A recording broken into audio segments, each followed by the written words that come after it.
You're listening to the Virtue Podcast, brought to you by the Great Hearts Institute. Good conversations around the great conversation. Welcome back to the Virtue Podcast. Today, I'm joined by two guests, both former professors of the humanities and both now vocal proponents for K-12 classical education. First of all, Professor Mark Bauerlein taught English at Emory University for more than 20 years, served as the Director of Research and Analysis at the National Endowment for the Arts from 2003 to 2005, written several books on literary criticism, pragmatism, the influences of digital society, and numerous articles, and today now serves as Senior Editor at First Things. Welcome, Mark Bauerlein. Dr. Ben Mitchell taught for 7 years at the U.S. Military Academy, West Point. He designed and led the Grand Strategy program there at the Point before deciding to leave higher education and join the Great Hearts Academies, first as a teacher, then as a headmaster, and now as a curriculum author. These two teachers and scholars join me today to explore what's happening to the humanities, both in higher ed and K-12 classical. So welcome to you both. Thank you. Good morning, Rob. Good morning. Mark, I want to start off because you kind of got this conversation going to begin with in a recent article from First Things. You are suggesting in that article from late February that the humanities, or those who are getting PhDs in the humanities, should rethink their prospects, right? Their career prospects, that they should join the revolution, as some of us have said, the classical revolution. But tell me, what prompted you to give this counsel, Mark? Well, it goes back to 1965, obviously. Robert, we all know this. Anyway, from 65 to 75, let's put it that way, we had a golden age for the humanities in higher education. All the baby boomers hit the college scene. Colleges opened to women in those years, and you had a massive influx. The undergraduate population exploded, and so schools needed to hire a whole lot of teachers, a lot of professors. You got to get a warm body there at the podium. And so all these people got jobs. These new institutions opened up, and graduate programs swelled, and life was very, very good.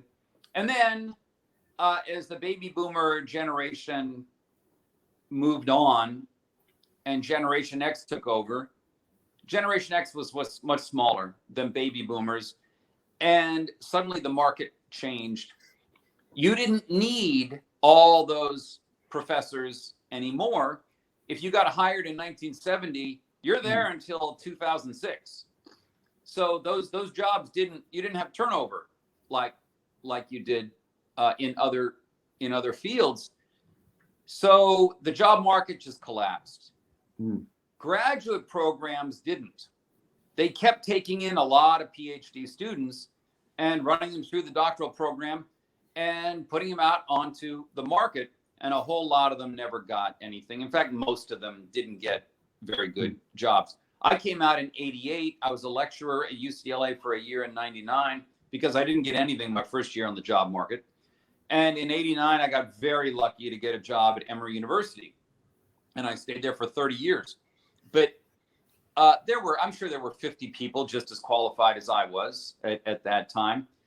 And there simply was way too much supply for the given demand. So you got all these PhDs in English and the languages as well, who took these one-year lectureships, maybe a postdoc somewhere at some foundation thing, not many of those actually. And then they worked as adjuncts. And what is an adjunct? An adjunct is where you're part-time.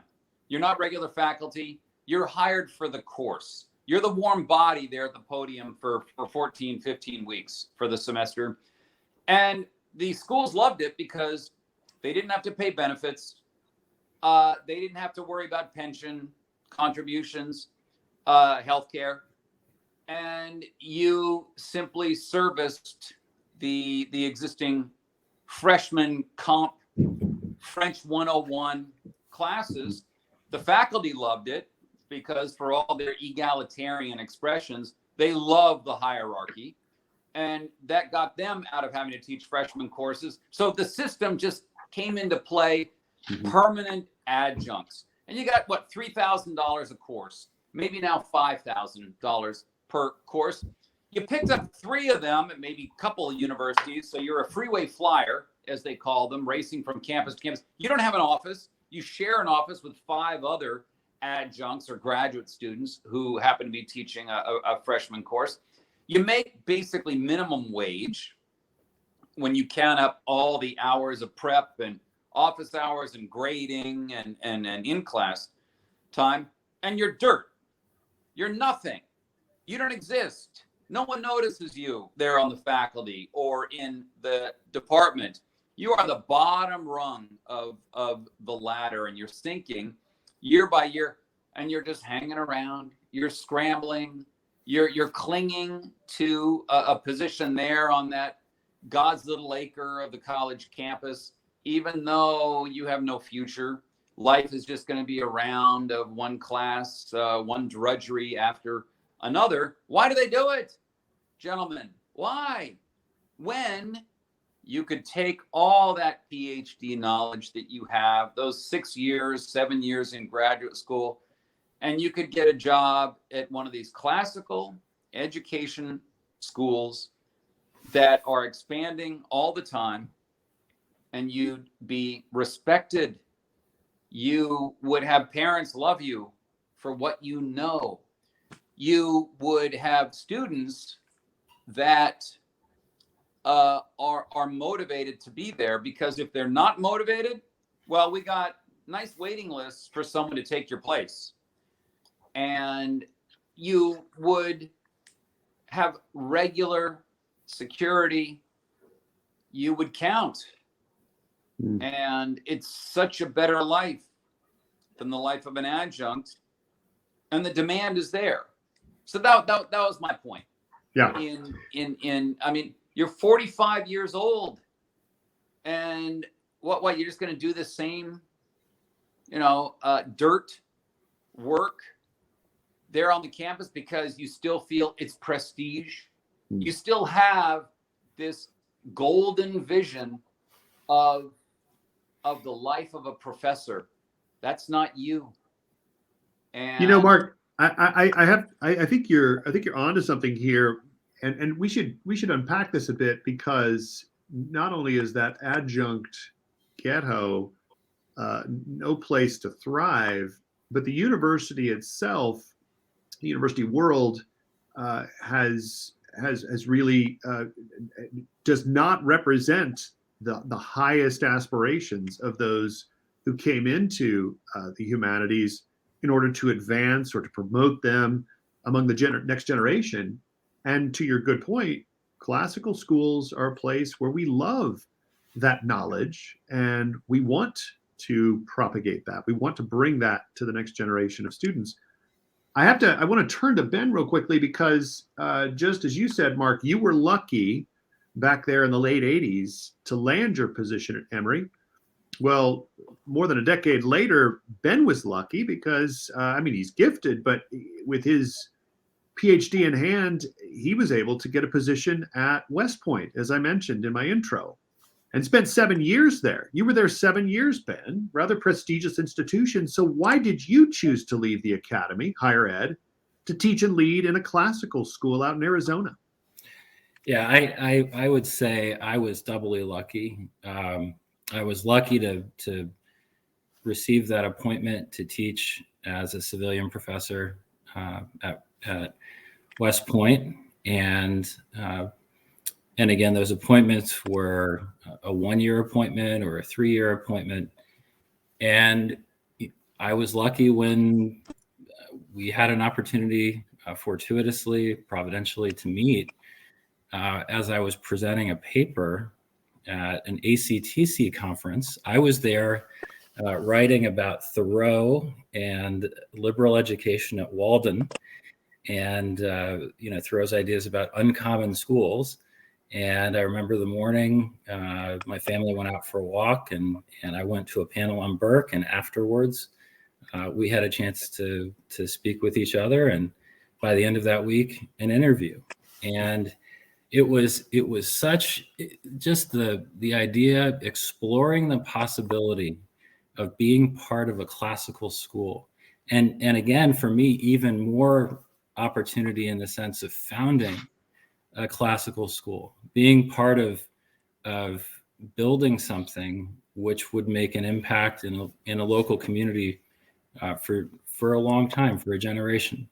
And that the appeal of the opportunity to build something, to contribute to the passing along of classical education to the next generation, thinking of the long view 25 years from now, that's a much greater contribution to make. So I think the possibility of working and leading and teaching with Great Hearts offered a greater stability than that which I faced at the point where I could make a decision like that.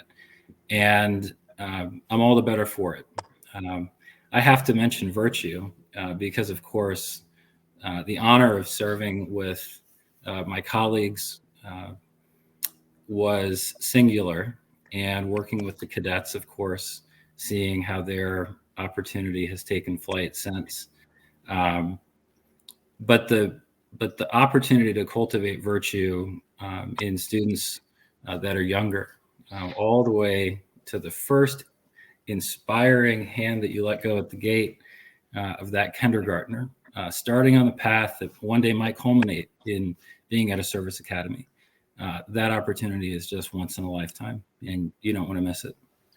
It's true. We've sent a few dozen off to the military academies out of Great Hearts, and you're absolutely right, Ben, that the local communities that are served by these schools are the place where families make choices to bring their young to give shape to their vision for what's possible. And so I'm really proud myself, having come from the academy, to see the way my former students have gotten involved in classical education, and then the way we've seen our own children, right, come through these schools and develop the ambition and the vision for something much more fully human, quite honestly, much more fully human. I'm interested, Ben, in the differences. If you could just sort of list for us a bit, maybe catalog for us a few of the differences between your life in K-12 classical education and that which you experienced in higher ed. Well, I think, just to go back to my first point, I think there's a greater stability. There's a rootedness that I experienced that was harder to find back in higher education. Of course, it's much warmer here in Arizona than in New York. I think there would still be ice on the plane at this point heading into April. I think that, practically speaking, I travel a lot less. I remember in the years teaching at the college level, I was constantly, generating 8,000 to 10,000 word conference papers and finding ways to travel to present my ideas and share my research at various different conferences. So I travel a lot less. But I do now find opportunities to write and to contribute from what is really a deep knowledge and understanding, both of the theory and practice in my field, to classical education. It's not as if those things that I spent years trying to seek and learn and to share with others are not things that now I am able to very easily share in the context of the work authoring courses and of course helping my colleagues grow as leaders. Well, and as you know, Ben, and I think Mark, I've shared with you, we've just propped up a journal, a peer-reviewed journal for scholars who have taken interest in classical education, and you're among them, Ben. That is to say, I'm looking forward to seeing what you might produce at the scholarly level, but from the experiences that you've garnered in a K-12 classical school. Hey, Mark, do you think if word gets out, right, and there is this comparative advantage, really an appeal to K-12, Do you think that higher education should be worried that there might be a shift, a movement into K-12 classical from higher ed? I don't think so. Higher ed is, whether it should be worried or not, that's another question. But higher ed is so insulated from the rest of society for numerous reasons. But when you look at the elite colleges, the elite liberal arts colleges like Williams and Amherst, they're flooded with applications still. Every faculty position gets hundreds of applications offered at those schools. So the elite are doing just great. The problem is, you get out of that elite, that second and third tier of liberal arts colleges, and there you see institutions that rely heavily on tuition dollars. And Gen Z is actually smaller than the millennials. And more young people are actually choosing not to go to college, partly because they don't want to go into the student loan racket. And so they may be suffering a little bit, but I don't think the cause will be the loss of faculty members, because everyone still wants to be a professor. Yeah. The programs are still putting out a lot more PhDs than there are jobs. So even though the whole world is shrinking in the humanities in higher ed, and the humanities are window dressing in higher ed for the most part at this point, they're a minor part of the campus. Less than 2%, less than 1 in 50 kids majors in English today. It used to be 1 in 12. Yep. So I think the universities now, the research universities, are simply federal dollars, money-making, professionalization institutions. That's their success. The humanities, the liberal arts, who cares? Well, I think you're right. I mean, they're not. Fair enough. Those institutions, especially the elites, are not worried. This K-12 movement, which might represent 1% of the K-12 student population in the United States, is not going to shake it up there in the Ivies, among the Ivies. But is there a way in which we need to be thinking about K-12 classical and its revitalization of the humanities as producing some type of real change and competition for what you're describing, Mark, really as an insipid form of liberal education being offered in many universities, including the state universities? Is there a way in which we can promote K-12 classical to actually generate change or to promote change? Well, you might have seen the report. Jeremy Tate wrote about it, talked about it, that shows while enrollments are suffering at most higher ed institutions, the classical institutions are doing pretty well. That is Hillsdale, Dallas, Wyoming Catholic, Franciscan. Those schools, they tend to have a religious orientation, but I think the classical side of it is very important.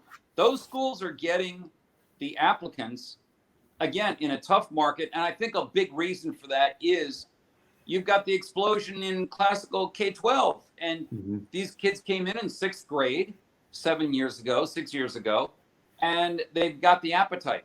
And they want to see a school which has a general ed, which mutters those awful words, Western Civ, instead of diversity nonsense, blah, blah, blah, that adds up to nothing. They're going to shift over to, I think what's happened is they have shifted over to those classical schools. And wouldn't it be nice to see some of our lefty institutions, liberal arts institutions that may be needing to boost enrollments, to start creating some classical programs within their own undergraduate curriculum in response? I think that would be ideal, and we're also seeing new institutions arise from the rubble, as it were, from UATX, the University of Boston, led by Pano Canellis, Hildegard College over in Orange County, being led by Matthew Smith, and I think, if I'm not mistaken, you had some involvement there with Ralston College as well, didn't you, Mark? Over with Stephen Blackwood's work there in the Carolinas. Yeah, I helped them set it up several years back, and I'm actually lecturing there next month. And at this new college of Florida, where I'm one of the new trustees, we're thinking of introducing a classical freshman year. That's wonderful. We'll see. That's wonderful. Yep. Well, Ben, let me switch gears here a little bit. Since you've got the experience in the K-12 school, the classical school, and you've hired teachers, should those teachers be worried about having these additional PhDs? If everyone with a humanities PhD showed up at the door looking for a job, is this going to create or stimulate credential inflation in those schools? I don't think so. I think that the teachers who haven't had the opportunity to pursue advanced degrees, master's or PhD, frankly, if devoted to the life of the mind, should welcome colleagues who have been able to pursue education in the humanities in a variety of different ways. So I feel like it would only add to the strength of the intellectual exchange and conversation in the context of a classical school. I don't think that the nature of the competitiveness within a school is the same as in higher education, where that awareness of the degree differences would be as much of a factor at the level of a high school or middle or elementary school. And with the growth of K-12 classical schools, there's been a really a frenzy of hiring. So there really are more, as Mark said in his article, more slots open than can often be filled. So the more the merrier, including those PhDs. Absolutely. And Rob, just one thing on that point, I think that for the PhDs that are, landing that job in a classical school with colleagues that don't have the advanced degree, I think one of the opportunities, challenges is frankly just cultivating humility and not looking at what they're doing in the classroom primarily from the standpoint of their advanced degree, but rather from their common devotion to a mission to form the minds and the hearts of students. To go back to a question earlier about what's different, I think in the context of a classical school, care is a big part of the relational difference from what you would find in some places in higher education. Yeah. This is important, and I'm glad you said that. The concern for the student, right? The care with which we conduct our classrooms in K-12 classical, that has an effect. That has effect on the psyche, on the soul of the teacher. And Mark, you've commented before, but why don't you just, for our audience's sake, compare the general atmosphere at the K-12 professional gatherings that you've attended, like the National Symposium for Classical Education, which you've been with us almost every year we've had it. Compare that with the professional gatherings that scholars attend from institutions of higher education. Well, if you go to the MLA convention, the Modern Language Association, the National Association of Literary and Language Scholars, it's a dour atmosphere. People have careworn faces. They look around because everyone wants to see who's who and where you're from and do I recognize that name?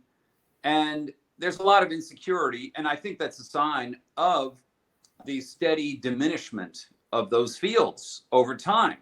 English and French in 1975, boy, were they riding high. I mean, all the theory was the talk of the whole campus.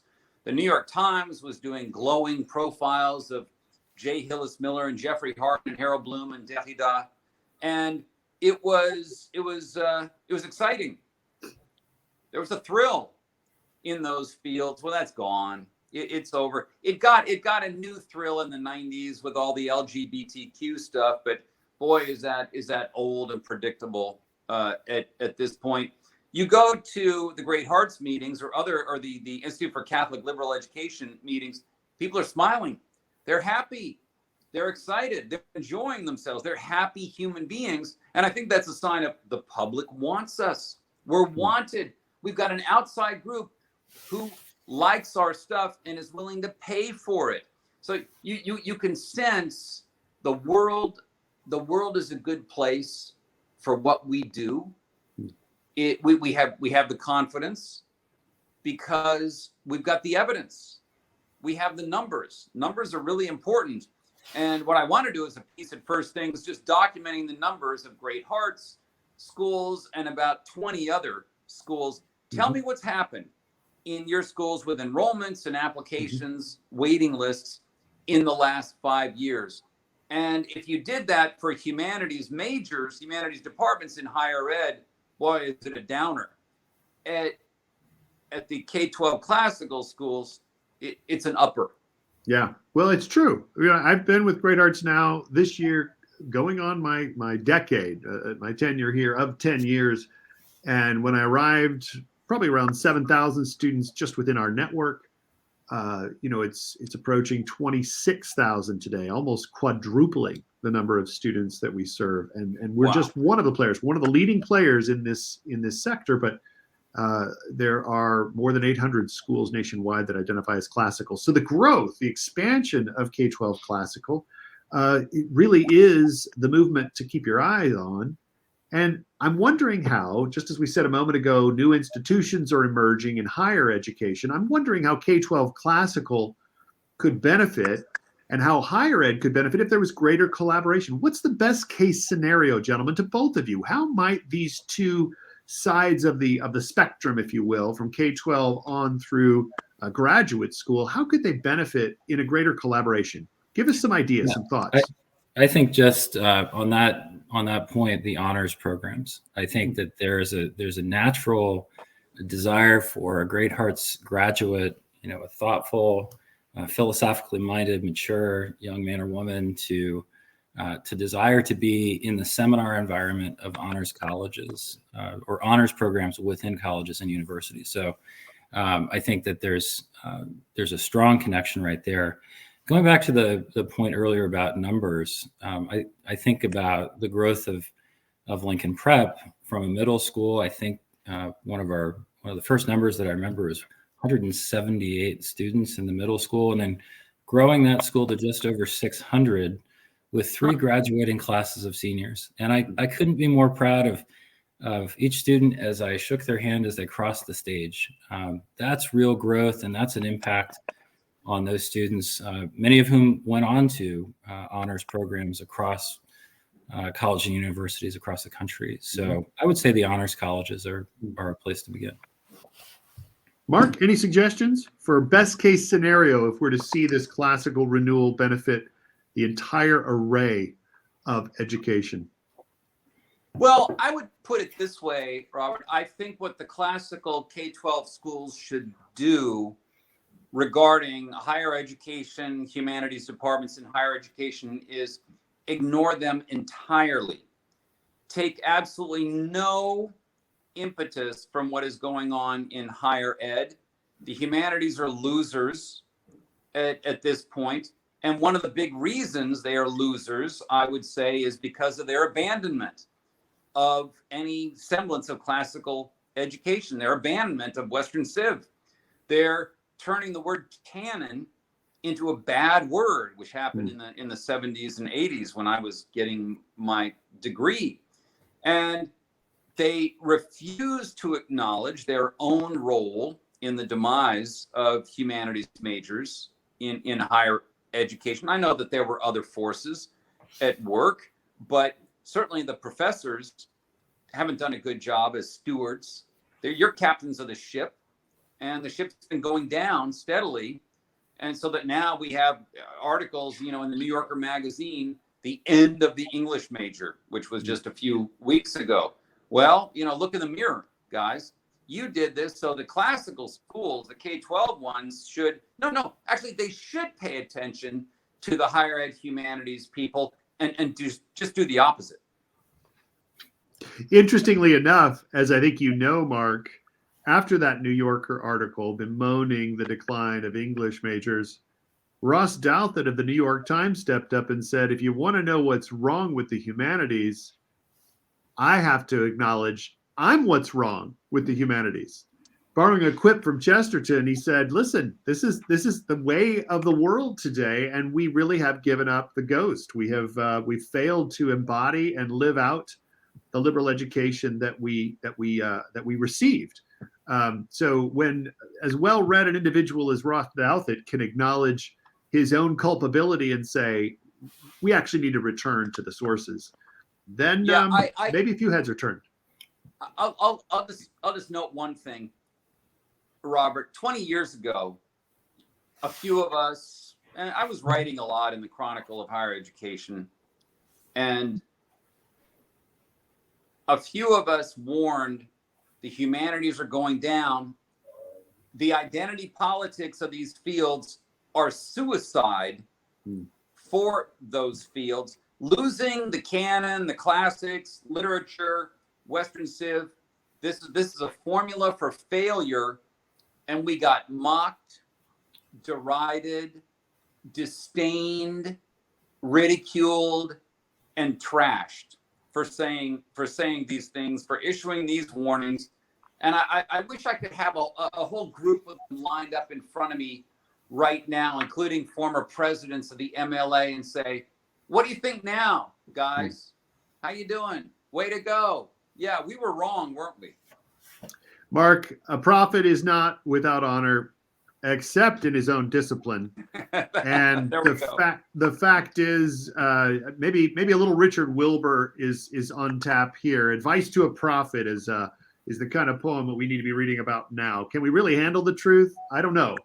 But thankfully, K-12 classical schools are indeed still proposing that truth is worth seeking. And I'm really thankful that both of you were able to join me today, because I think that your stories, the advice you're giving to scholars who really still want to recover the humanities, the classical liberal education in America is still possible. And at the Great Hearts Institute, we look forward to hearing more from both of you in the coming months. And we're going to continue our efforts to advance classical for the common good and for the good of our children and even our children's children. Thank you, gentlemen. It's been so good to have you with me today. Thank you. Thank you so much, Rob. Take care.